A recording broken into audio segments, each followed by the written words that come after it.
So if you've been online today, you've probably heard the controversy around Bill 60 being passed. This is basically a new law that the province passed. Among other things, it deals with the rules between landlords and tenants. I want to touch on what the differences are pre-Bill 60 and with Bill 60. I personally don't think they're that dramatic, and I think they seem kind of fair. Most of them have to do with tightening up timelines and dealing with issues of non-payment. So let me take you through it very quickly. Number one has to do with rent arrears. The issue was the notice before landlords can file for eviction for arrears. I'm taking this right off the website as well. Tenants had 14 days after a non-payment notice to pay or move. Now they have 7 days. Time to fix arrears before a hearing proceeding. They had 14 days to pay in full and void that notice. They now have 7 days.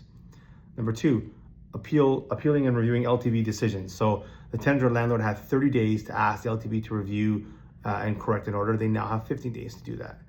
The LTV's discretion to postpone or consider hardship. So before this bill, LTV could consider any relevant tenant circumstances, health, kids' ability to find a new place, and had a broad discretion to delay or refuse an eviction.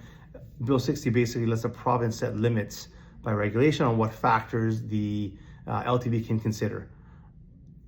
Number three, raising repair issues at a rear hearing. So prior to this, a tenant could go to an arrear hearing and raise issues like safety, disrepair, pets as a defense, right, without any kind of upfront payment. Bill 60 allows the LTB to require the tenant to pay 50% of the alleged arrears upfront before they're allowed to raise those issues in an arrears hearing. Number four, landlord's own use, so an N12 eviction. So if the landlord wanted to use their property for themselves, they used to have to provide 60 days notice and 1 month upfront. They can now still do that, but they have the option of providing 120 days and not having to pay that 1 month rent.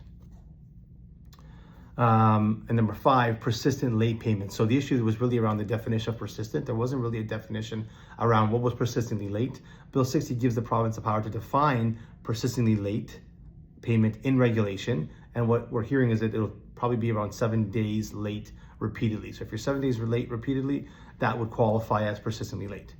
And then number six, enforcement and speed of evictions. So prior to this, evictions could take weeks or months due to the lack of basically being under-resourced for the sheriffs. Bill 60 is basically pushed to add sheriff resources and speed up the enforcement of an LTB eviction order. So the time between the order and the actual eviction has been hopefully tightened. So these are the issues that pertain to landlord and tenant relationships, mostly around payment and speeding up the process. Let us know what your thoughts are.